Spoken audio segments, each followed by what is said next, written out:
Buenas tardes, soy Diva Yesurún, la única diva de la televisión colombiana, y aquí comienza Expediente Final. Ustedes nos pidieron llegar hasta las últimas consecuencias para averiguar realmente qué fue lo que ocurrió con el asesinato del árbitro Álvaro Ortega, quien se perfilaba para ser uno de los principales jueces centrales del fútbol nacional.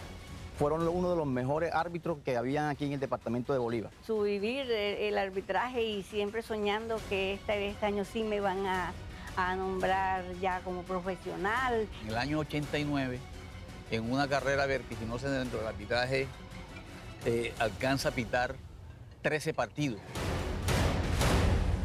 Hace 30 años lo asesinaron por cumplir con su deber. La noticia le dio la vuelta al mundo. Mi madre jamás se quitó el luto. Fue un golpe inesperado o algo que muy doloroso. Tú te involucras en un shock del cual 30 años después no hemos podido salir porque le estamos buscando la explicación y no se la hemos podido encontrar. ¿Quién lo asesinó? ¿Por qué un árbitro de fútbol termina en medio de un cruce de amenazas entre el cartel de Medellín y el de Cali? ¿Sabía Álvaro Ortega que tenía un inminente peligro de ser acribillado? Él no creyó nunca que se iba a llegar a esos extremos. A pesar que él nunca fue amenazado, sí sentíamos de que no estaban bien las cosas. Pero ese arbitraje fue tan duro, tan mal pitado, casi tan sospechoso, que realmente eso fue lo que encendió toda la polémica. Fue indiscutible que el árbitro le metió la mano al partido en favor de la América. Porque algunos aseguran que la prensa tiene un alto grado de responsabilidad por su muerte. ¿Será cierto que Pablo Escobar lo sentenció a morir? Sus hijas, sus hermanos, la esposa, los amigos, varios colegas y compañeros contarán aquí su verdad en Expediente Final. Realmente sí faltó un poquito de temperancia, de saber decir las cosas, de tratar de aplacar las cosas. Lo que pasa es que nunca te vas a imaginar que eso va a suceder. Fue ese apasionamiento el que llevó a la muerte del árbitro. Un dirigente sí me dijo que está muy preocupado porque conocía las amenazas contra Álvaro Ortega. El equipo periodístico de Expediente Final llegó hasta Medellín, justamente donde lo asesinaron después de haber pitado un partido de fútbol entre los equipos de Medellín y América. Era un partido decisivo porque el ganador clasificaría a la siguiente ronda del campeonato nacional. Amenazaban árbitros, entonces fue duro por la época, lo que estaba viviendo más o menos en el país. Se puso tan tensa la cosa que ya casi uno no, cuando lo nombraban, al comienzo uno le daba, se alegraba y después ya al último uno le daba miedo. Por lo general siempre decían que el local tenía que ganar.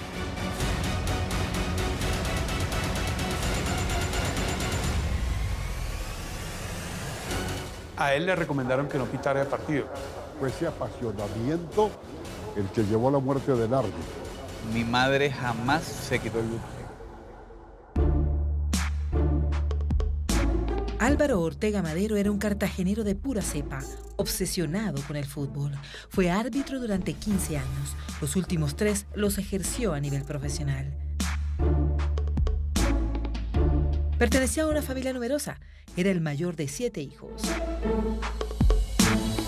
Nosotros fuimos formados, criados por un hogar de campesinos que nos trajeron a una ciudad como Cartagena. Fuimos 7 hermanos. Mi padre un trabajador, un obrero, mi madre una ama de casa. Y bueno, Álvaro tuvo la posibilidad de venir a Cartagena, de estudiar, de hacerse árbitro de fútbol, luego de ir a Barranquilla, de hacerse profesional. Y entonces ese tipo de ejemplos van marcando un sendero a lo que es la construcción de una buena familia.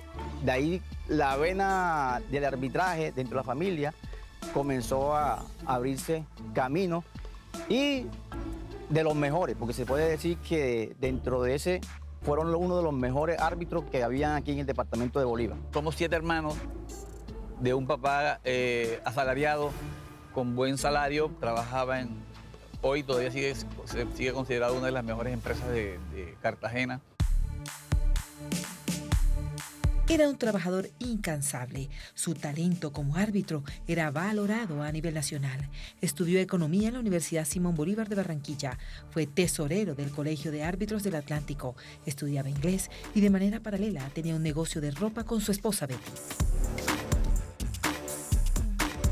Una persona siempre presta a colaborarle a las personas que lo necesitaban. De una disciplina tremenda, que en eso también me inculcó a mí, como uno de los menores que lo veía. Levantarse a las 5 de la mañana, salir a entrenar, en la tarde entrenaba 2 veces, en la mañana y en la noche. Comenzamos con un negocito, él comenzó con un negocito de ropa, igual que yo, y nos fue aumentando el negocio, y él vendía su mercancía y me ayudaba a mí con el almacén. Y lo alcanzamos a tener grande. Tuvimos buenos créditos y todo.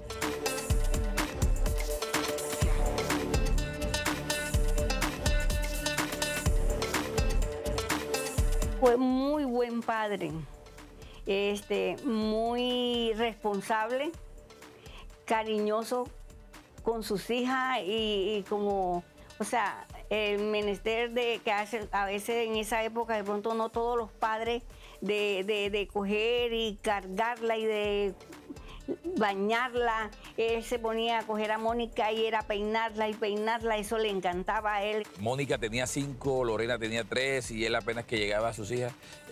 Por esa fusión que se da entre los matrimonios costeños, donde estamos relacionados negros, indios, el cabello no es tan liso. Entonces sus niñas son de cabello crespo y yo me acuerdo que con una peinilla siempre las peinaba y quería tenerle su cabello para que fueran las más hermosas. Su familia se sentía feliz cada vez que lo veían en la cancha. Sus 5 hermanos eran árbitros. Tú en la vida escoges una profesión, yo creo que es una profesión digna. Hay árbitros en los Estados Unidos, hay árbitros en España y son personas que realmente representan a una sociedad. A nosotros nos gustaba que él fuera árbitro. Éramos sus principales críticos, éramos quienes lo juzgábamos.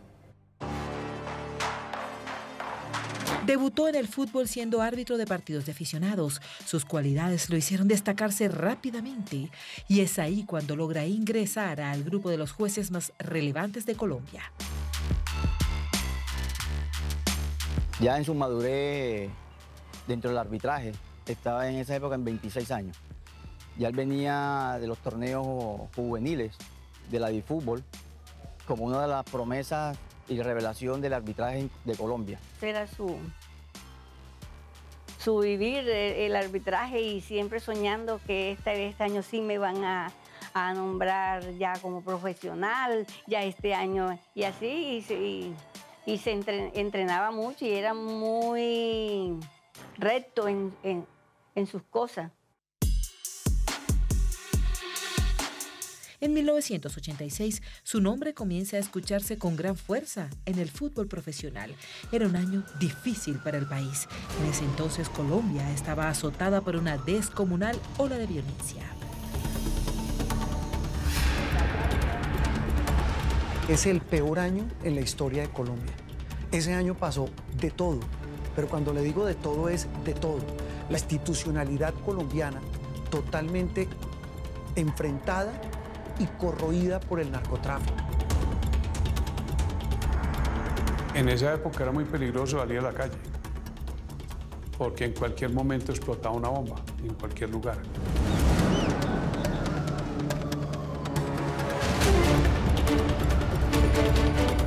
Familiares, gente cercana, amigos, muchos fueron víctimas de eso.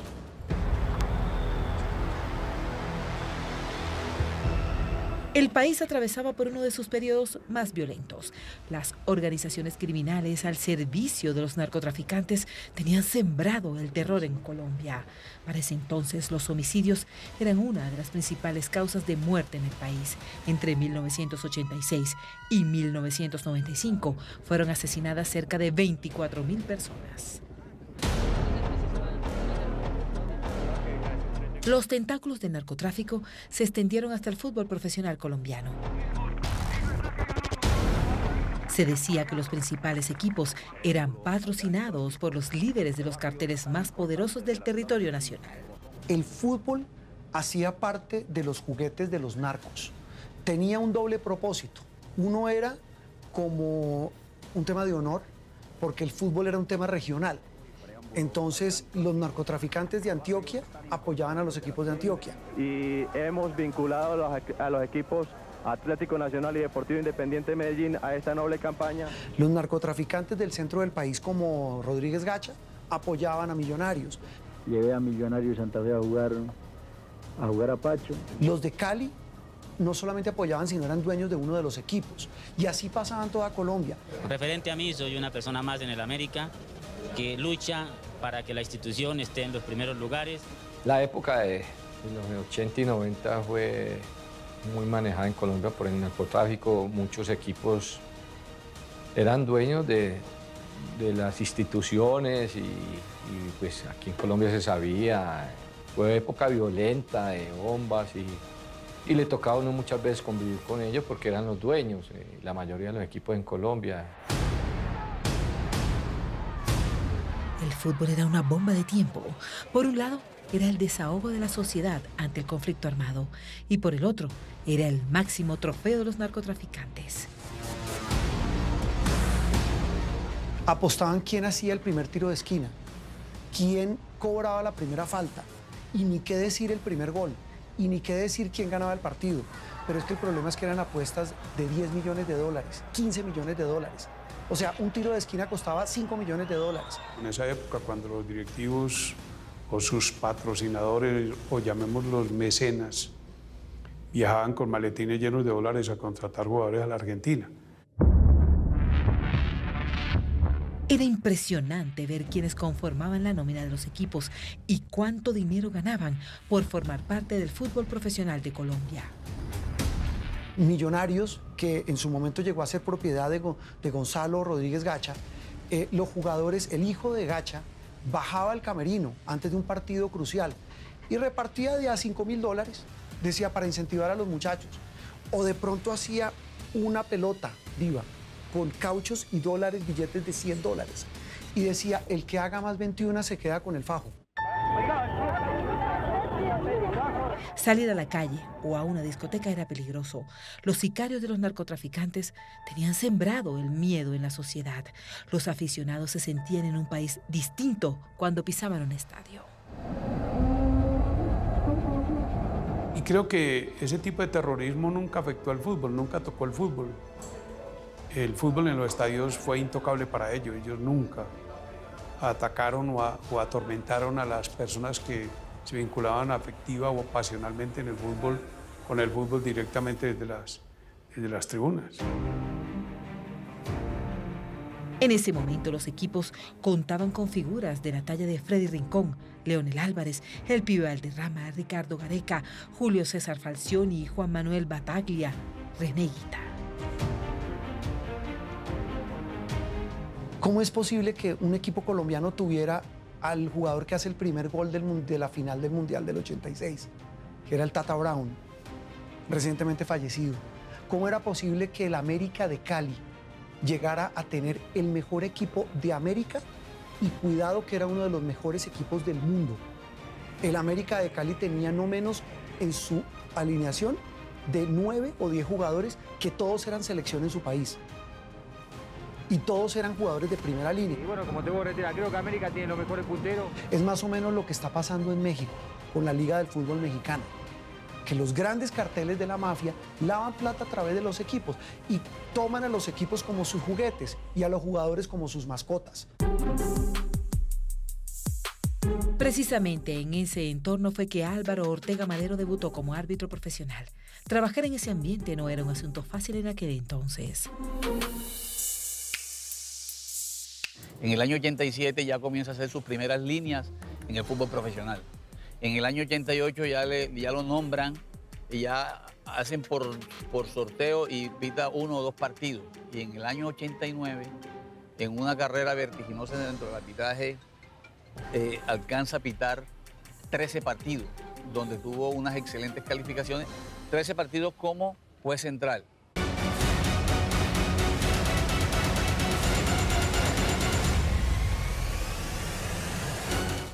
A él le recomendaron que no pitara el partido. Pero ese arbitraje fue tan duro, casi que tan sospechoso. Le metió la mano al partido en favor del América.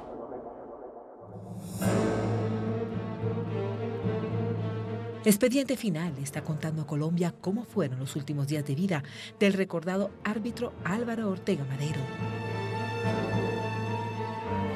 Los amantes del fútbol nunca olvidarán que el 1 de noviembre de 1988 fue secuestrado por 24 horas Armando Pérez.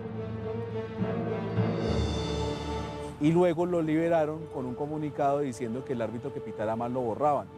Eso armó una tensión muy grande en ese octogonal final del año 88 que quedó campeón Millonarios, y hubo muchos errores arbitrales muy graves en ese campeonato, muchos a favor de Millonarios justamente. Partido con América que anulan un gol a América que no se sabe la razón, un penal en un partido contra Santa Fe, que la falta es afuera del área y la pita dentro un señor Ramiro Rivera, era el árbitro. Y muchos de los árbitros que pitaron en ese periodo desaparecieron. Había prácticamente temor. El árbitro que venía a dirigir un juego de la Copa Libertadores de América lo habían amenazado. Amenazaban árbitros, entonces fue duro por la época, lo que estaba viviendo más o menos en el país. Corría el año 1989. Para ese entonces, solo se jugaba un campeonato por año. Los equipos que estaban liderando la campaña para llevarse el título eran América, Millonarios, Quindío, Santa Fe, Nacional y Unión Magdalena, quien estaba encabezando la tabla de posiciones con 5 puntos. Esa época fue mucha rivalidad entre 3 equipos: Nacional, Millonarios, América. Equipos fuertes, económicamente fuertes, entonces esa rivalidad de pronto llevó a hacer eso. Por un lado estaba el Unión Magdalena y por el otro lado estaba el Junior, que eran los equipos que mejor estaban jugando en ese momento. Sin embargo, nada estaba decidido. En el bajo mundo del torneo nacional se decía que los sobornos estaban a la orden del día para lograr los marcadores deseados. Era un secreto a gritos. Sí, muchas cosas pasaba. Decía que compraban a veces árbitros o periodistas deportivos también que eran pagados por el narcotráfico, les daban pues su mensualidad. Yo sí me di cuenta y me enteré de eso, que eso pudo haber sucedido en el fútbol. Ya prácticamente para el todo, aunque ahí no surgía mucho tanto, era el tanto, sino era la plata. Eso es plata, todo eso es plata, una clasificación a N, eso es plata. Eso sí es verdad. Todos trabajaban y jugaban bajo presión. El ambiente que se viviera tensionante y atemorizante.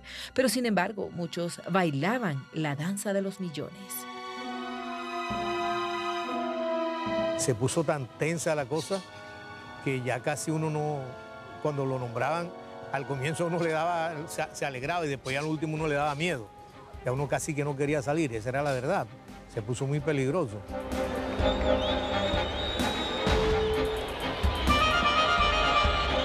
No, más bien había como un poco de temor por las cosas, porque siempre, por lo general siempre decían que el local tenía que ganar. Álvaro Ortega recibió 2 misteriosas llamadas telefónicas. Personajes desconocidos empezaron a intimidarlo y a advertirle que no se podía descuidar porque sus días estaban contados. ¿Cómo será ese partido tan bravo que era? Que él lo llaman el viernes aquí a Barranquilla, porque yo hablaba con él todos los días. Y me dice, Raúl, me amenazaron. Y ¿cómo así? No, que no vaya allá porque no sé qué, porque si no gana no sé quién, que me haga... ¿Cómo así? Y Álvaro, ¿y tú vas a ir? No, yo voy, tú sabes que yo tiro muñecas y cuanto más los jodo. Y dije, Álvaro, ojo, párale bola. ¿Vale? Y Álvaro Ortega y yo íbamos como jueces de línea directamente ya nombrados. Y de pronto recibimos una llamada de Bogotá que no nos quedáramos en el hotel, sino que nos iban a recoger en el aeropuerto. Nos recogieron y el día siguiente nos llevaron al estadio. Después del estadio terminó el partido y no pasó nada, ni hubo nada, la verdad, partido muy tranquilo.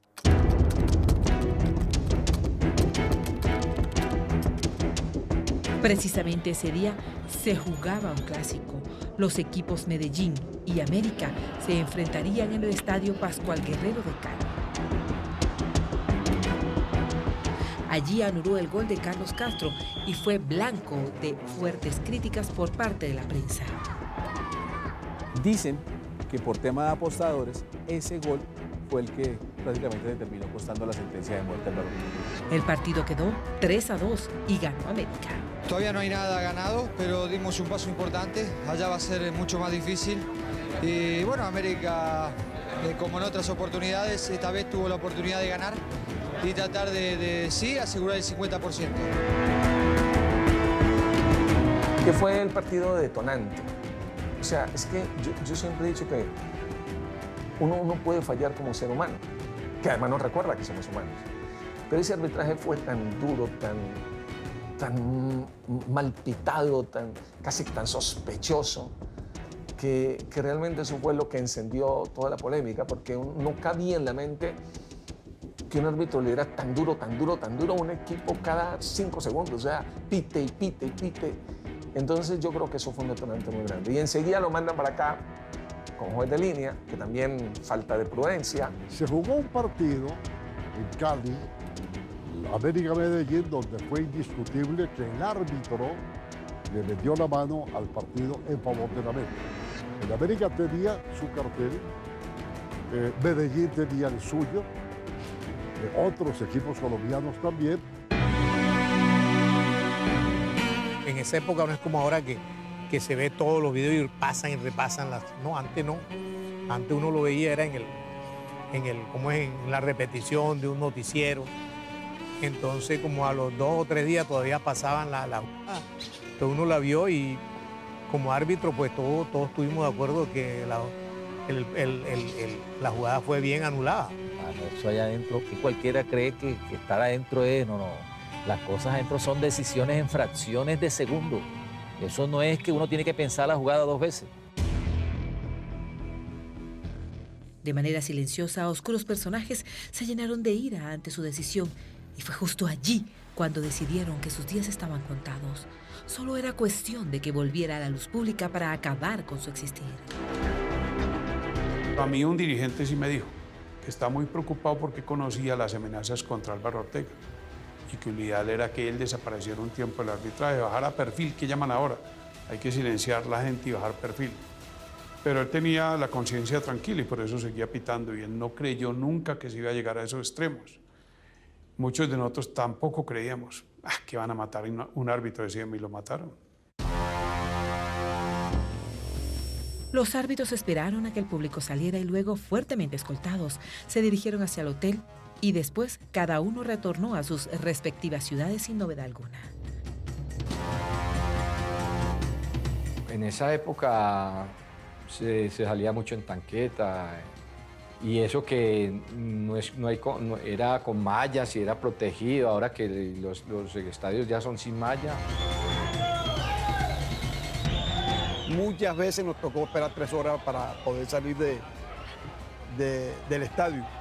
Éramos escoltados por la policía, nos llevaban hasta el hotel, nos dejaban en el hotel. Muchas veces solicitábamos que nos llevaran hasta el aeropuerto. Álvaro era un amante de la música, por eso se sorprendió muchísimo cuando escuchó la noticia de que falleció el juglar Alejo Durán. Su familia recuerda que estaba muy impactado cuando se enteró de lo sucedido. Ese día compartió con su papá la tristeza de aquella muerte. Duró con nosotros, compartiendo con mi papá, conmigo, con unos tíos en Roble, y en esos momentos venimos de la finca. Cuando llegamos al pueblo encontramos una noticia que era la muerte de Alejo Durán. Ya conmocionado, y como él era amante a la música de vallenata y seguidor también de Alejo, comenzaron con mi papá a recordar momentos de Alejo Durán y de las canciones. Ese mismo día se enteró de que fue elegido para ser uno de los árbitros del partido Medellín contra América, esta vez en la capital paisa. Algunos estaban sorprendidos ya que no entendían por qué otra vez fue convocado para formar parte de ese encuentro cuando ya la vez pasada lo había hecho. Él regresa el martes como tipo 8 o 9 de la mañana, regresa de Roble. Tipo mediodía, él estaba pendiente porque si lo habían llamado Entonces me preguntaba, ¿no han llamado? No, no te han llamado. Estaba muy tranquilo, estaba muy optimista de la situación, de manera que me dijo, voy a dirigir a Medellín el juego Medellín-América. El partido entre América y Medellín fue fundamental. Ahí, precisamente, el cartagenero firmó su sentencia de muerte. Muchas veces le dijeron que no lo hiciera y este hizo caso omiso. El partido del torneo se desarrollaba ya en semifinales. Estaba a puerta de conseguirse los 2 cupos o los cupos de los equipos finalistas. A él le recomendaron que no pitara el partido. Él no estaba pitando el partido, él estaba juez de línea. El segundo partido, porque el primero sí lo pitó, porque en la época se sorteaba quién de la terna arbitral pitaba, quién iba de juez de línea número 1 y juez de línea número 2.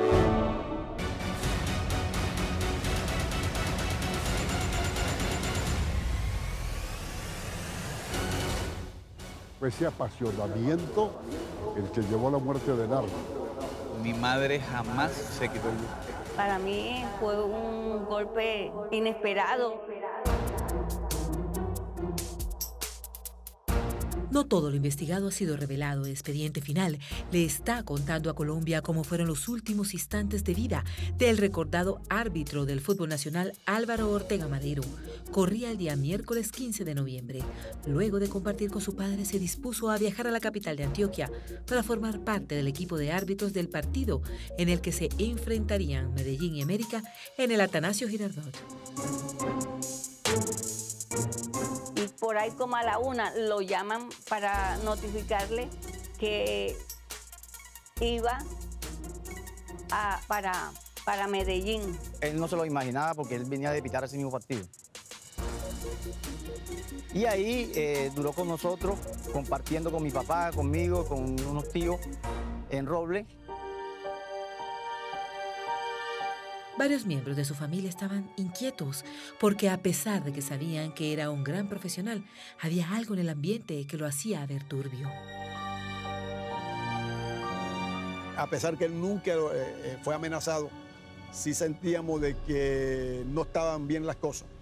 Y lo sentíamos y él en 2 o 3 ocasiones me lo dijo, pero era lo que se vivía en el momento. Entonces había que vivir con esa presión.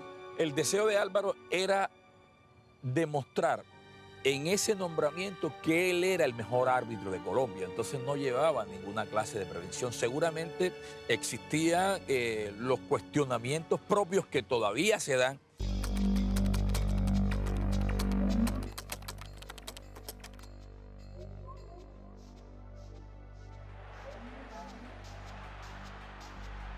Ortega Madero llegó, como siempre, muy puntual al estadio de Atanasio Girardot. Lo acompañaban sus colegas Jesús Díaz y Orlando Reyes. El entorno se sentía tenebroso, oscuro. Definitivamente algo siniestro venía en camino. De manera silenciosa, una sentencia de muerte estaría a punto de ser ejecutada. Álvaro me llamó a las 3 de la tarde, porque él acostumbraba a llamar. Y su pregunta era cómo anda el mundo. Entonces yo le dije que las niñas estaban bien. Y entonces me dijo que ya más tarde ya le había comprado una ropa a las niñas porque se aproximaba ya la Navidad. Y después yo me puse como a escuchar un poco el partido. Ese día, por sorteo, fue designado a ser juez de línea. Ese partido no hubo tanta conmoción, porque no hubo ni escándalo, ni que porque pitó mal, ni mucho menos. Bien, relajado. Partido donde se definían cosas en el fútbol. Si ganaba la América, entraba adentro, y si perdía, se iba. Lo mismo era el Medellín. Cualquiera de los dos que ganara, estaban dentro de la pelea. Y yo lo sentí contento, lo sentí bien. Me dijo, voy a hablar con un periodista que cada vez que vengo aquí me jode la vida, me echa la gente encima.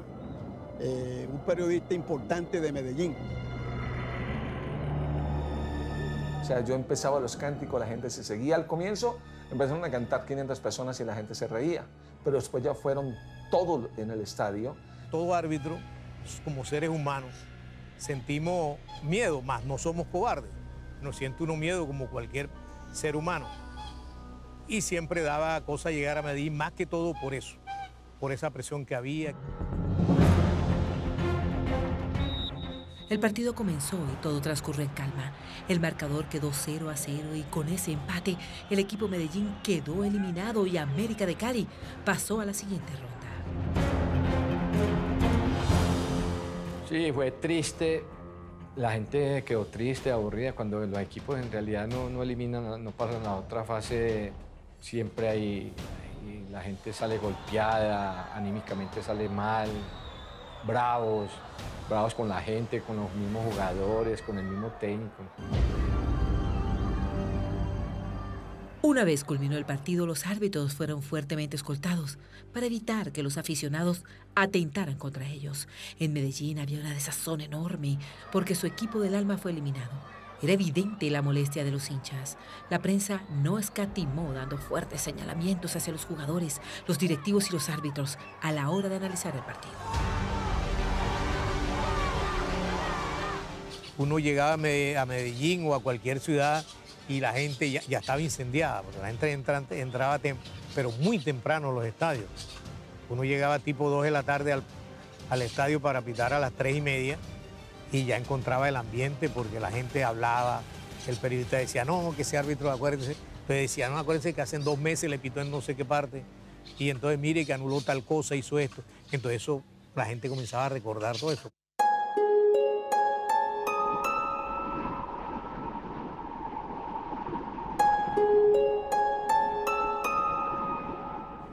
Pasadas las 10 de la noche llegaron al Hotel Nutibara. Ortega y su colega Jesús Díaz decidieron relajarse y dejar atrás el pesado ambiente que quedó después del final del encuentro deportivo. Luego de comer, regresaron caminando hasta su hotel, sin saber que la muerte venía siguiéndole los pasos lenta y silenciosamente. Para la época se acostumbraba a eso. La policía los sacaba del estadio y los llevaba hasta el hotel. Salieron a comer en Dino Rojo, que quedaba a 1 cuadra del hotel. Pero Dino Rojo no, entiendo yo que estaba cerrado, no había la comida que yo quería. Salieron a un restaurante ahí cerca, a otra cuadra, y fue cuando los interceptaron. Dino, que era el restaurante donde siempre iban a cenar, estaba cerrado y se fueron a uno más cercano. Y segundo, el hecho de que no le haya contado una llamada extraña que había recibido y que lo había dejado callado desde el mediodía. Él se mantuvo callado y cuando precisamente iba a contarle a Jesús Díaz lo de la llamada fue cuando apareció el carro.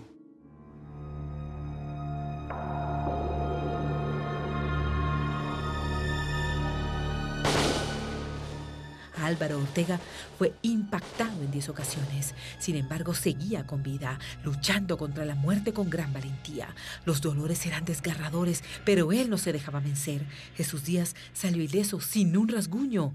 De manera inmediata lo llevó hasta la clínica Soma. Había que hacer lo necesario para mantenerlo vivo.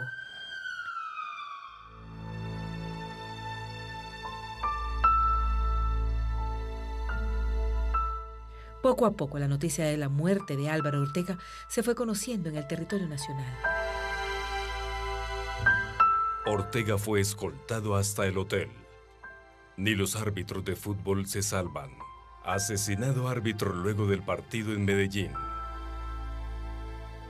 Su familia estaba distribuida entre Cartagena, Barranquilla y otros se encontraban en Robles, Bolívar. Llegamos aquí y encontramos la casa llena y salimos para Barranquilla a recibir el cadáver de Álvaro. La verdad es que cuando nosotros nos enteramos, yo creo que eso fue el instante. Y las noticias corrieron y enseguida dijeron, falleció. Se habla del atentado, pero cuando uno tiene la certeza de que hay una realidad, ya uno está plasmado en la realidad, porque cuando hay un atentado hay unas esperanzas y nosotros en el momento no tuvimos ninguna esperanza porque realmente eso fue casi que de inmediato. Un amigo del barrio, vecinos nuestros, me dijo, acaban de matar a tu hermano en Medellín. Y yo corrí las 2 cuadras desde donde estamos hasta la avenida Cristiano Luque y ya encontré a mi madre dando gritos y moviendo los muebles.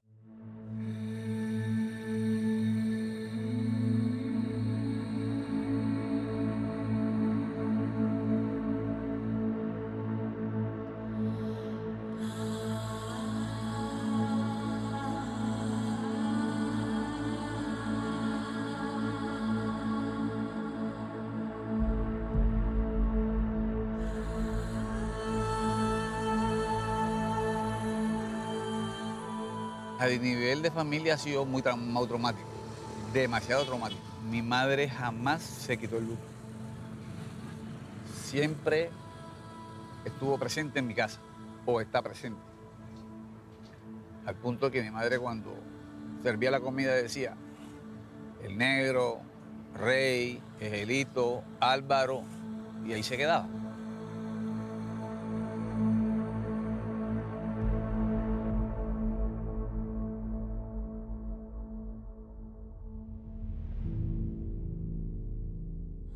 Para mí fue un golpe inesperado o algo que muy doloroso, porque hoy estamos, no hacía mucho, a las 3 de la tarde yo había hablado con él y ya está algo que uno no se esperaba. Muchos proyectos y te queda que uno no sabe qué hacer. Acabábamos de poner a la niña en el colegio calendario B, a Mónica, que era la mayor. Y entonces se le viene a uno muchas cosas y no esperaba uno, porque tú quieres ir con tu compañero. La DIMAYOR decidió suspender el campeonato ese año. Esa ha sido la única vez en la historia de nuestro país que Colombia no ha tenido campeón de fútbol. Incierto el futuro del torneo. Tarjeta roja para torneo de fútbol. Fútbol del 89 quedó en el desierto. Eso tuvo una consecuencia, y es que Colombia estuvo prácticamente 6 meses sin disputa de fútbol profesional hasta abril del 90, que es cuando comienza el campeonato del año siguiente, con cambio de directivos. Me dio como miedo, como, ¿qué es esto? Qué cosa tan brava, ¿no? Y que iban a suspender el campeonato me dio pesar y tristeza porque nosotros teníamos posibilidades de hacer muchas cosas mejores y buenas. Entonces sí me dio duro y también me dio un poquito de susto y de miedo, porque uno no sabía qué había pasado, de dónde venía, por qué. Las versiones de su asesinato eran variadas. Todos estaban desconcertados.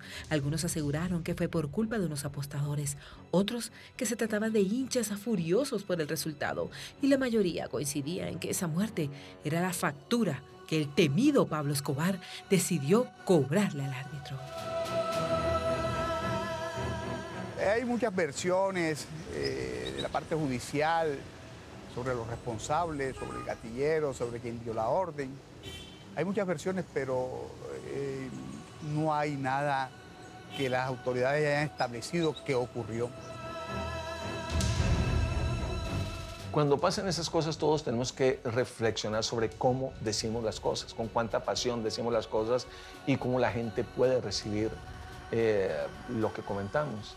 Y realmente, pues, realmente sí faltó un poquito de temperancia, de saber decir las cosas, de tratar de aplacar las cosas. Lo que pasa es que nunca te vas a imaginar que eso va a suceder. Sí hubo personas que trabajaron con uno que le prendían mucho la mecha al asunto. Le prendieron demasiado, entre otras cosas, pues hombre, se habla de que fue ese apasionamiento el que llevó a la muerte del árbitro. No, yo creo que el árbitro murió por unas razones diferentes. Respecto a los periodistas deportivos, yo creo que todos, sin excepción, alguna vez dijimos este árbitro tal cosa y de pronto le dimos duro a un árbitro, todos. La prensa era incendiaria. Yo mucho tiempo después me dijeron que algunos grupos deportivos en la ciudad de Medellín, cuando salió la terna de Reyes, Ortega y Díaz, señalaban y decían, el más alto fue el del partido de Cali, ese fue el que le anuló el gol a Castro, y en fin, y empezaron a incendiar, previo antes sin todavía haber actuado. Una semana antes fue muy, ¿cómo te diría? Se envalentonó en contra de mi hermano y tuvo mucha crítica desafortunada en contra de él, una crítica fuerte y pienso que sí tuvo algo que ver en cuanto a los comentarios, en cuanto a la forma en cómo dijeron las cosas, una parte de culpabilidad. Tú te involucras en un shock del cual 30 años después no hemos podido salir porque le estamos buscando la explicación y no se la hemos podido encontrar. nunca. Ni quién fue, si hubo detenido o no hubo detenido, nunca.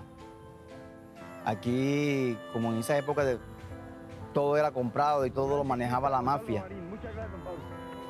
¿Hasta dónde podía llegar uno si estaba implicado hasta el mismo Estado con la mafia y estaba implicado las autoridades con la misma mafia? ¿Qué podía de respuesta tener uno? A nivel de Ministerio de Justicia, a nivel de Fiscalía, no se tomó ninguna decisión. Dejamos que las situaciones se fueran en el tiempo, quedó el proceso en oficio y 30 años después todavía no hemos encontrado ninguna respuesta, ni del fútbol ni de la justicia colombiana. El 15 de noviembre se cumplieron 30 años de su muerte. Aún hoy, la familia no tiene la certeza de quién reclamarle por este fallecimiento. Solo sienten que ha sido una pérdida irreparable. No solo porque él era el mayor sustento de su familia, sino porque el vacío de su ausencia nunca se ha logrado llenar. Hasta aquí, un capítulo más de Expediente Final. Nos vemos en 8 días con otra historia de impacto. Que tengan una feliz semana.